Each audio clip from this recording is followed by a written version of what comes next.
my granny died, and that was the very first death in the family, so it was pretty hard. I was when it was the funeral. Well, when I seen my nanny in the coffin, I laughed, and my mum thought I was being stupid or something, and my great nanny told her it's just my nerves, and I was just laughing. Well, it's been about 6 months since Rachel died. I still feel angry at her. Yeah, like she didn't think about us in a way. Like she didn't think about her family either. I was angry at the start because I was so young, like I was only 9 and I didn't understand death fully. So I was angry because I didn't have an explanation, and I was angry at the nurses and the doctors in the hospital for not keeping her alive, but whenever I heard the full story, I sort of understood it a bit better. But I still get angry sometimes, thinking that I'm never going to see them again, and they were the closest thing I have to me other than my parents. But I still miss her, like, so much. Like, seeing someone every day and then just suddenly not seeing them at all. It's horrible. I was angry as well because I never got to see my granda as much. Yeah. And because he was in a home, and then he finally passed away with his disease. Yeah. And that night when my nanny had a heart attack, she went to bed to go to sleep, and then she finally had a heart attack in her sleep.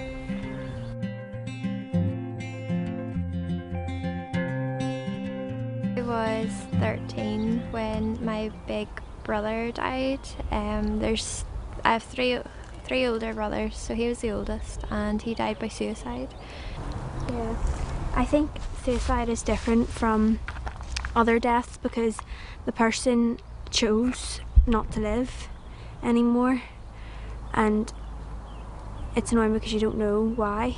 I think because it was suicide as well, it made it a bit harder because obviously then I had a lot more questions like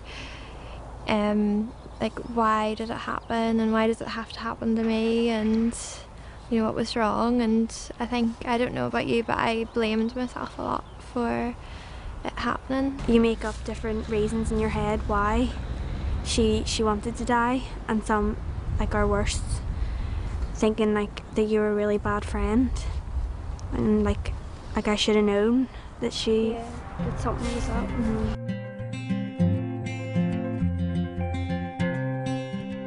Forget, I'd say that was a big thing whenever I got to maybe 15 or 16 in school, that I found a lot of teachers maybe were like, what's wrong with you today, kind of thing. Like, I was in drama once and people were making fun of people that had been in ambulances, and that was really upset me, and I started to cry, and people didn't understand and the teacher didn't understand.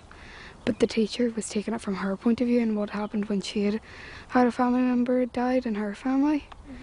And the same thing had to happen to their relative that it had happened to mine, but she was talking it as if it didn't really matter, because hers was years and years and years ago. Mine was only 2 years ago, and I still have to deal with it. It was when the people said something to you and you didn't I kept trying to process it in my head, and I would stare out the window and I would completely miss everything the teacher said because I was too busy focused on what they said and what was going through my head. And then they'd ask you a question and then I was completely stuck in the middle of what I'm thinking about.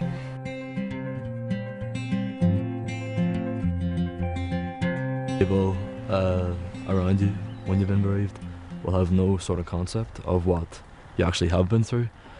So they say things they shouldn't say, like, you know, be the man of the house, look after your family, and so on. And that's not fair. If I had to tell someone what to do and what not to do, it's give them space and don't ask too many questions. I realised that you have to give the person space because they'll just get angry if you don't. And don't ask them too many questions, because if you keep on repeating the question over and over again, it'll annoy them. The other day, actually, my friend's auntie died, so I tried to comfort him in school. I walked him about school and just tried to give him encouragement that it's all going to be okay, and that not to be angry, but it's okay to be sad.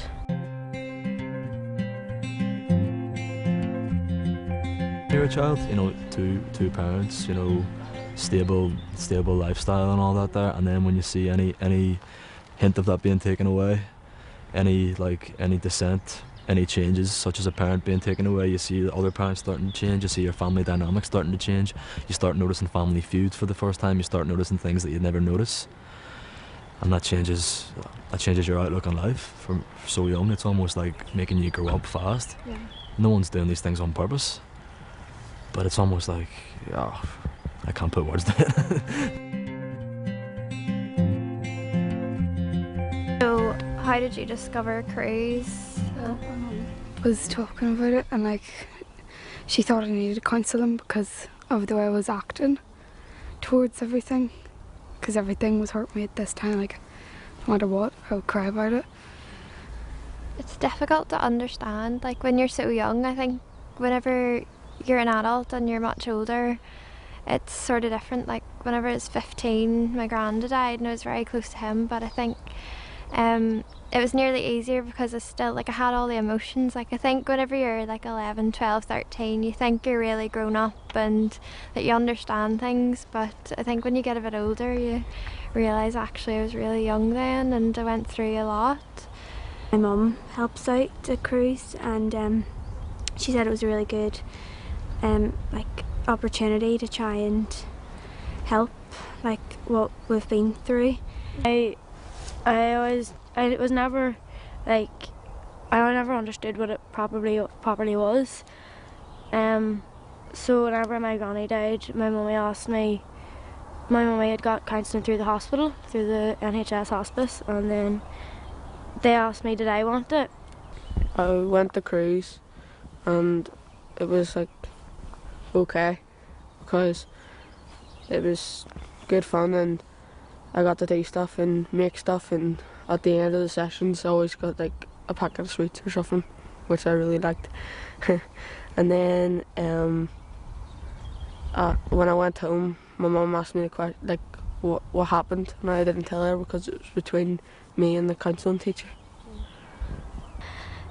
It helps whenever you talk. Like some people don't like to talk about it and some people do, and some people are kind of, yeah, depends who you're talking to. Like it kind of helps when you talk to strangers because you can open up.